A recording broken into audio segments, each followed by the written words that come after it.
शारदा जी के बारे में पार्टी ने फैसला किया है और वो ये है कि उन्हें अब मुख्यमंत्री का पद नहीं दिया जा सकता, इसलिए ये कार्यभार अब आप ही को संभालना होगा। ये क्या कह रहे हैं आप? वही जो पार्टी का फैसला है। पर इस मामले में हमें विरोध करना ही पड़ेगा। हम कल भी यही मानते थे और आज भी यही मानते हैं कि मुख्यमंत्री पद पर केवल शारदा जी का अधिकार है। कि माँ जी के इस्तीफा देने के बाद इस घर में बैठने से हमें क्या फायदा होगा।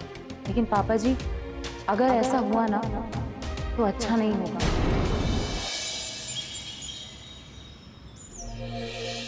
हाँ बेटा, मैं भी ये नहीं चाहता।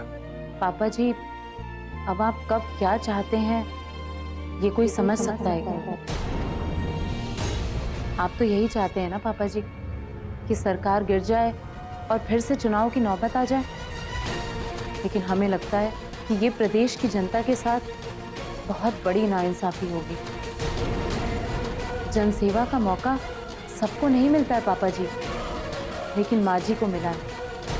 बस ऐसी नौबत मत आने दीजिए कि माँ जी के हाथ से ये मौका निकल जाए और प्रदेश में दोबारा चुनाव होने की नौबत आए।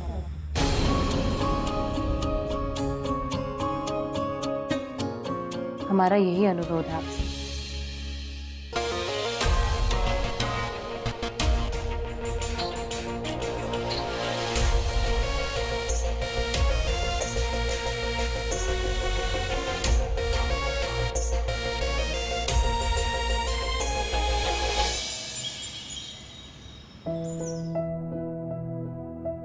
लीजिए कॉफी।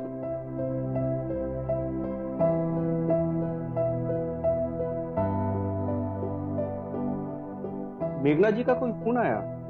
नहीं, मेघना जी का कोई फोन नहीं आया और मुझे भी नहीं लगता कि मुझे वापस उन्हें फोन करना चाहिए।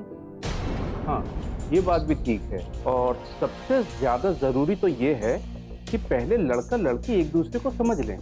हाँ, जहाँ तक मुझे लगता है निधि ने भी सौरभ को फोन नहीं किया। मैंने जानबूझकर सौरभ का कार्ड भी वहां छोड़ा था। कोई बात नहीं, मैंने सौरभ से इस बारे में कुछ नहीं कहा। मुझे नहीं लगता कि सौरभ को फोन करने को कहना ठीक रहेगा। ठीक है। और फिर ऐसे फैसले जल्दबाजी में नहीं किए जाते। और अलका और गौरव भी शादी के लिए तैयार नहीं है। अब वो क्यों तैयार नहीं है मेरे समझ में तो नहीं आ रहा है। सच कहूं, मुझे निधि बहुत पसंद है। अब आप ही कहिए कि मेरी पसंद इतनी गलत है? नहीं नहीं, ऐसी बात नहीं है। वो लड़की मुझे भी पसंद है, लेकिन मैं चाहता हूं कि ये शादी सबकी खुशी से हो। अलका और गौरव को नाराज करके ये शादी तय करना ठीक नहीं होगा। इस तरह तो हमारी खुशियां अधूरी रह जाएंगी। देखते हैं। फिलहाल तो मैं कोर्ट के लिए निकल रही हूँ, मुझे देर हो रही है। अरे मैं भी चलता हूँ। तुम्हारे मुकदमे की पेशी तो दूसरे, तीसरे, चौथे नंबर पर भी हो जाएगी।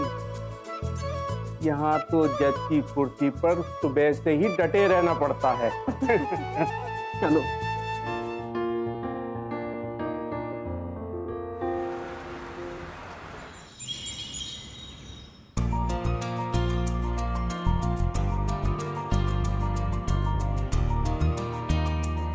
नमस्ते आंटी। अरे ज्योति, तुम यहाँ? हाँ, सोचा निधि से मिल लूं। कहाँ है वो? बस अपने कमरे में ही है। पर बेटा, अभी भी अपने सदमे से उभर नहीं पा रही है वो। लेकिन उसको खुद को इस सदमे से निकालना तो होगा ही ना। ज्योति, तुम तो उसकी दोस्त हो ना, तुम ही उसे समझाओ। पता है, जस्टिस प्रभाकर सिन्हा के बेटे सौरभ के साथ उसके रिश्ते की बात चल रही है।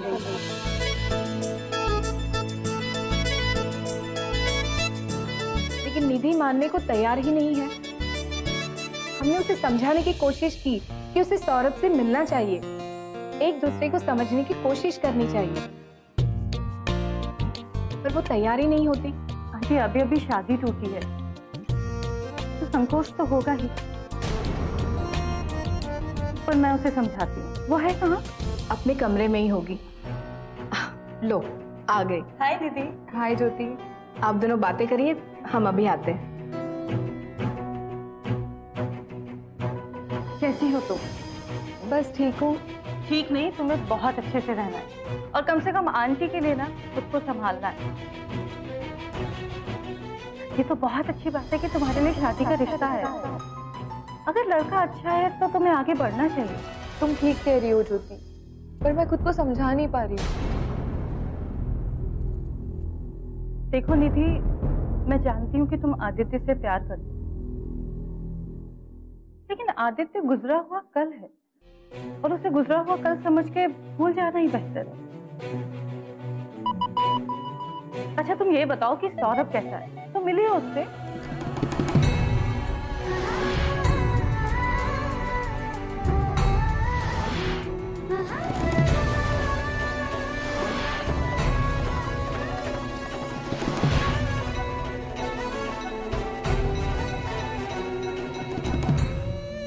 अच्छा है सौरभ, उसके घर वाले भी अच्छे हैं, इसीलिए तो माँ चाहती है कि मेरी शादी उसके साथ हो जाए। ये सौरभ वही है जो तुम्हें बचाकर अपने घर ले गया था? हाँ। तुमने उससे बात की? नहीं, कार्ड तो देकर गए थे वो लोग, पर मेरी कभी हिम्मत नहीं हुई उसे फोन करने की। अरे ये तो गलत है ना। जब तुम दोनों एक दूसरे से बात ही नहीं करोगे तो समझोगे कैसे?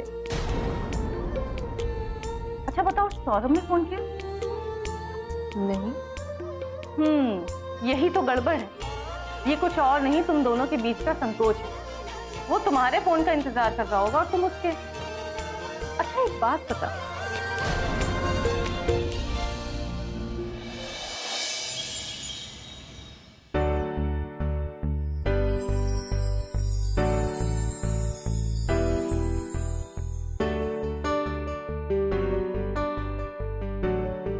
हाय भैया। हाय सौरभ।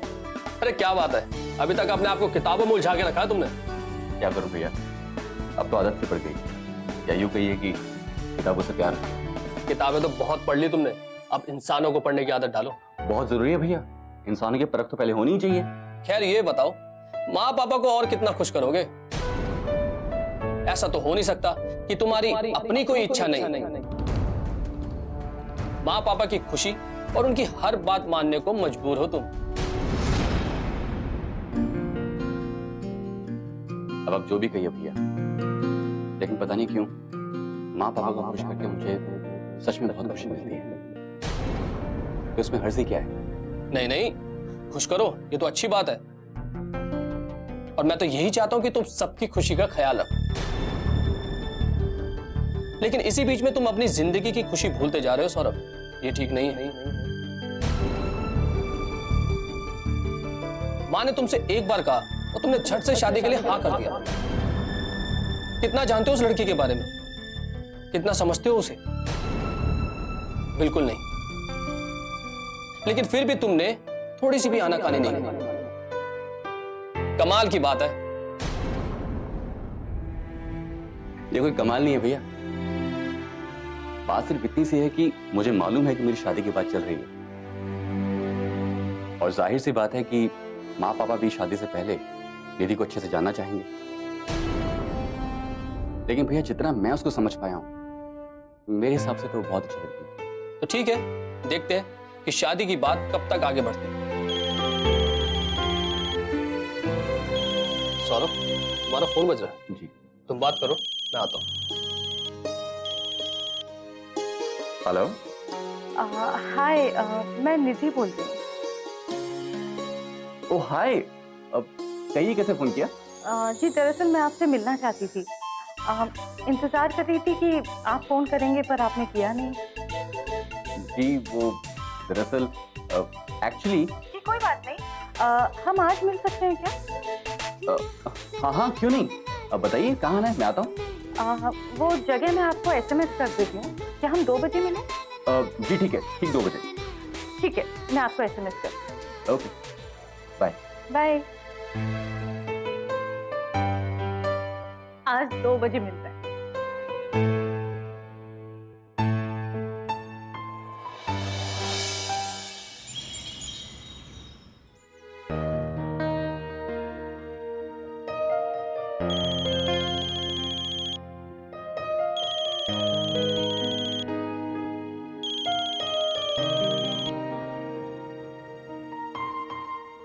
नमस्कार देवराज जी। नमस्कार बलदेव जी, कैसे हैं आप? मैं तो अच्छा हूँ देवराज जी, लेकिन हैरान हूँ कि आपने मुझे फोन किया। जी हाँ, आप जैसे राजनेताओं की राजनीति को सलाम करने को मन करता है बलदेव जी, क्योंकि जो कुछ आप ठान लेते हैं वो आप करके ही रहते हैं। कमाल की बात, ना आप सत्ता में हैं, ना आपके पास पावर है, फिर भी आप सत्ता को पलटने की क्षमता रखते हैं। भाई मान गए आप। देवराज जी क्या कह रहे हैं, मैं कुछ समझा नहीं। अरे आप सब कुछ समझते हैं और सोच समझकर कदम उठाते हैं, मगर बलदेव जी इस बार जो आप कर रहे हैं उसके बाद लोग यही कहेंगे कि ज्यादा आत्मविश्वास में आदमी अपने पैरों पर ही कुल्हाड़ी मार लेता है। हो सकता है इस सब के बाद शारदा देवी का राजनीतिक जीवन समाप्त हो। मुझे लगता है कि आपको कुछ गलतफहमी हो गया या फिर हर बात को शक के नजरिए से देखने की आदत पड़ चुकी है। अब आप इसे चाहे जो समझिए, लेकिन अगर आप ये सोचते हैं कि शारदा देवी के कुर्सी से उतरते ही सरकार गिर जाएगी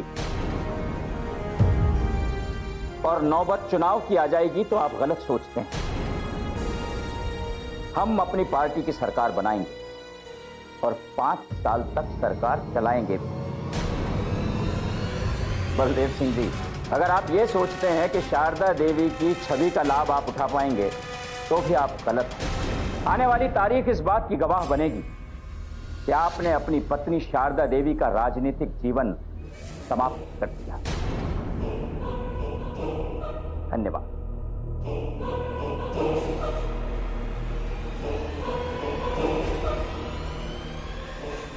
सर जी क्या बात है सक्सेना? सर जी, ये क्या गड़बड़ चल रही है? मुझे तो कुछ समझ में नहीं आ रहा है। आपने अपने कार्यकर्ताओं को कुछ आदेश जारी किया है क्या? ऐसा आदेश? यही कि वो रोड पे रैली निकाले और शारदा जी से इस्तीफे की मांग करें? ये क्या कह रहे हो सक्सेना?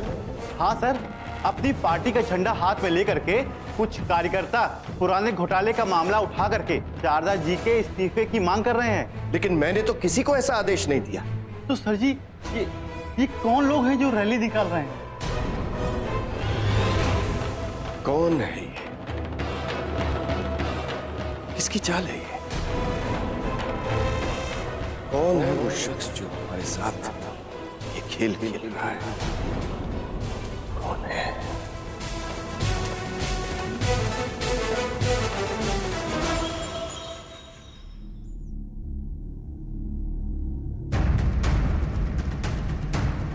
नमस्कार रजनी जी। नमस्कार ललन जी। आंदोलन और रैलियां कैसे चल रही हैं? शहर में जगह जगह शारदा देवी के खिलाफ विरोध और नारे लग रहे हैं। एक तरफ हमारे झंडे लिए हुए कार्यकर्ता शारदा देवी को पार्टी से निकालने की बात कर रहे हैं और वहीं दूसरी तरफ बलदेव सिंह की पार्टी का झंडा लिए हुए कार्यकर्ता शारदा देवी के इस्तीफे की मांग कर रहे हैं। ये दो तरफा चोट बहुत जरूरी थी ललन जी। इससे एक तरफ तो पार्टी के अंदर हड़कंप मच जाएगा और दूसरी तरफ बलदेव सिंह और शारदा देवी के रिश्ते मधुर नहीं रह पाएंगे, जिसे कायम रखने के लिए और बचाए रखने के लिए शारदा देवी बलदेव सिंह के घर वापस लौटी। ठीक कह रही हैं आप। अब बस इन सब का नतीजा देखना है ललन जी। देखते हैं इसका नतीजा कब सामने आता है। जल्दी ही नतीजा सामने आएगा, क्योंकि इस मामले को पार्टी ज्यादा दिन तक लटका के नहीं रख सकती। हाँ, और ये बात तो पार्टी अच्छी तरह से समझती है कि बलदेव सिंह ने अपने राजनीतिक फायदे के लिए शारदा देवी को अपने घर में रखा है और पार्टी बलदेव सिंह को आगे निकलने का मौका नहीं दे सकती। ललन जी, अब तो फैसला होगा और जो फैसला होगा देखिएगा हमारे हक में ही होगा।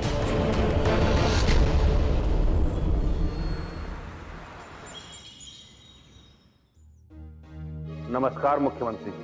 नमस्कार राकेश जी, बैठिए। मुझे आपसे कुछ बात करनी है। हाँ हाँ कहिए। देखिए, आज जो पार्टी में उथल पुथल मची हुई है उसे देखकर बहुत अफसोस होता है। क्या हम जनता को ये बताना चाहते हैं कि हम सरकार चलाने के लायक हैं? मुझे नहीं लगता कि ये शादी हो पाई,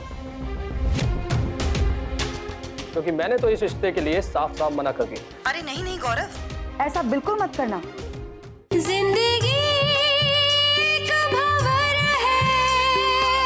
या हम ये बताना चाहते हैं कि हमें वो योग्यता ही नहीं है जिससे हम सरकार चला सकते। आप ऐसा क्यों कह रहे हैं राकेश जी? और क्या कहूं, जनता बड़े भरोसे और विश्वास के साथ हमारे साथ जुड़ी थी।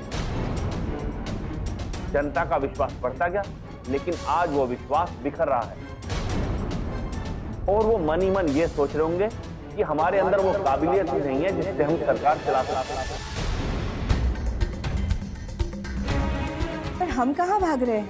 देखिए, मैं आपकी नहीं, शारदा जी की बात कर रहा हूं। शारदा जी तो भाग रही है ना, एक छोटी सी बात को लेकर अपना पद छोड़ने को तैयार बैठी है। और पार्टी दूसरे मुख्यमंत्री की तलाश में। हाँ, सुना तो हमने भी है, हमें भी दुख हो रहा है, पर इस बात का कोई रास्ता या विकल्प भी तो नहीं है हमारे पास। लेकिन रास्ता तो हमें निकालना पड़ेगा ना। मेरा ये मानना है कि अगर किसी और की सरकार बनी या कोई और मुख्यमंत्री बना और जो योजनाएं हम लेकर आए थे वो योजनाएं यहीं ठप हो जाएंगी और कोई भी योजना पूरी नहीं हो पाएगी। हम अच्छी तरह से समझ रहे हैं, पर आप ही बताइए हम क्या कर सकते हैं? क्या हम शारदा देवी जी को मजबूर करें कि वो अपने स्वाभिमान को भुलाकर पार्टी की बात मान ले? यहाँ जनसेवा की बात है, प्रदेश की बात है, प्रदेश के विकास और तरक्की की बात है। आपकी बात बिल्कुल सही है, पर पार्टी के ये फैसले को लेकर और पार्टी की शर्तों को लेकर शारदा देवी जी आहत हुई हैं और हम उनकी भावनाओं को समझ रहे हैं। एक औरत की भावनाएं जब आहत होती है तो वो जल्द उससे उबर नहीं पाती। मैं तो सिर्फ ये कहना चाहता हूँ कि शारदा जी से ये पूछा जाना चाहिए कि उनकी नजर में सबसे महत्वपूर्ण क्या है, परिवार या प्रदेश? वो जन सेवा को सबसे ज्यादा महत्वपूर्ण मानती हैं या अपने परिवार को? देखिए राकेश जी, हम तो यही कहेंगे कि आप ही को शारदा देवी जी से इसके बारे में बात करनी चाहिए। हो सकता है कि आपके समझाने से शारदा देवी जी समझ जाए।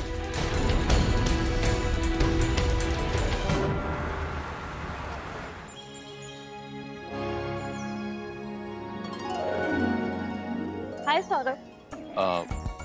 हाय, आई एम रियली सॉरी, लेकिन मैंने आपको पहचाना नहीं। ये क्या कह रहे हैं आप? मैं निधि। आप कभी फोन पे बात की? आप निधि? ये आप क्या कह रही हैं? जी, मैंने आपसे फोन पे बात करी, आपको 2 बजे यहाँ मिलने के लिए बुलाया। आप मेरी आवाज भी नहीं पहचान रहे? देखिए, मैं परेशान मत होइए, मैं ज्योति, निधि की सहेली। निधि वो खिड़।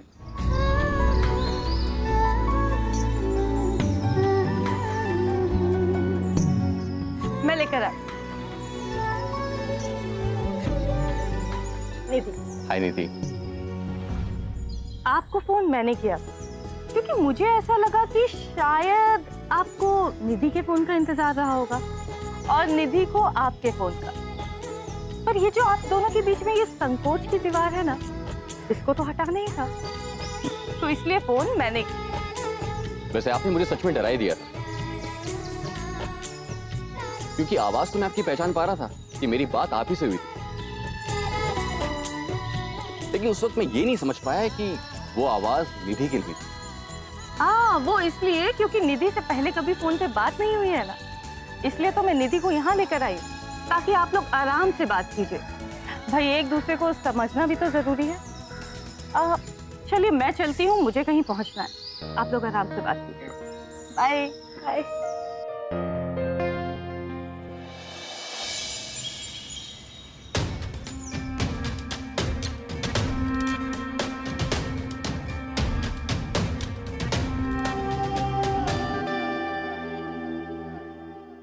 क्या हुआ?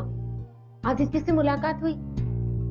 आदित्य पुलिस कस्टडी में, और मैं आदित्य से मिलकर सबको यह जाहिर नहीं करना चाहता कि आदित्य और मेरी कोई पहले की पहचान है या हम दोनों एक दूसरे को जानते। मैं तो आदित्य के एडवोकेट से मिलने गया और उनका भी यही कहना है कि जो प्राइवेट एजेंसी आदित्य के केस की छानबीन कर रही थी उनके पास आदित्य के खिलाफ पुख्ता सबूत होगा, जिसकी वजह से आदित्य की जमानत की तो कोई उम्मीद ही नहीं है। रजनी वर्मा पापा। नमस्कार रजनी जी। नमस्कार गौरव। और क्या चल रहा है? बस कुछ नहीं, आज सुबह भी मेरी पापा से शंकर प्रसाद के केस की जमानत को लेकर ही बात चल रही थी। आप निश्चित रहिए, उनकी जमानत हो जाएगी। मैंने कुछ दूसरी बातों के लिए फोन किया है। मैंने सुना है कि मेघना देवी की बेटी की शादी तुम्हारे छोटे भाई से होने वाली है। मुझे नहीं लगता कि यह शादी हो पाई, क्योंकि मैंने तो इस रिश्ते के लिए साफ साफ मना कर दिया। अरे नहीं नहीं गौरव, ऐसा बिल्कुल मत करना। समझदारी इसी बात में है कि तुम अपने भाई से निधि की शादी करवा दो। समझ गए, अब आप जैसा चाहती है वैसा ही हो। जिंदगी एक भंवर है। ऐसा करके तुम सोने का अंडा देने वाली मुर्गी को ठोकर मार रहे हो। सोने की मुर्गी? क्या कह रही हैं आप? बिल्कुल ठीक कह रही हूँ मैं। जो बातें सामने आ रही हैं उनसे ये साफ पता चलता है कि आज की कार्यकारी मुख्यमंत्री मेघना देवी कल मुख्यमंत्री का पदभार संभालने वाली हैं। क्या कह रही हैं आप? हाँ, मुख्यमंत्री की बेटी तुम्हारे घर की बहू। सोचो सोचो क्या क्या फायदा उठा सकते हो तुम। और अगर तुम्हें नहीं समझ में आ रहा है तो मैं तुमको बताऊंगी कि तुम्हें इस बात का फायदा कैसे उठाना है। क्या सोच रहे हो गौरव? आप ही की बात पर सोच रहा था रजनी जी। बस ये सोचो गौरव कि मुख्यमंत्री की इकलौती बेटी है वो। अगर वो तुम्हारी मुट्ठी में है तो सब कुछ तुम्हारी मुट्ठी में। बहुत बड़ा फायदा होगा गौरव, बहुत बड़ा फायदा। समझदारी इसी बात में है कि तुम अपने भाई से निधि की शादी करवा दो। समझ गए, अब आप जैसा चाहती है वैसा ही हो। बस अब निधि और सौरभ की शादी जल्द से जल्द।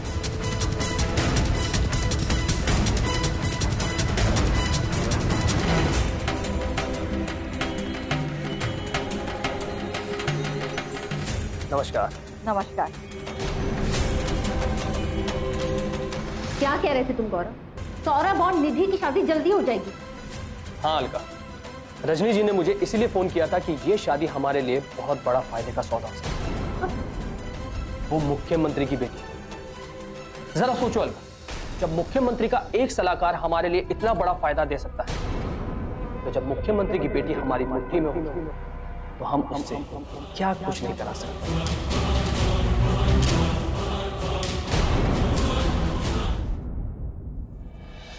शारदा देवी ने पार्टी को जवाब दे दिया।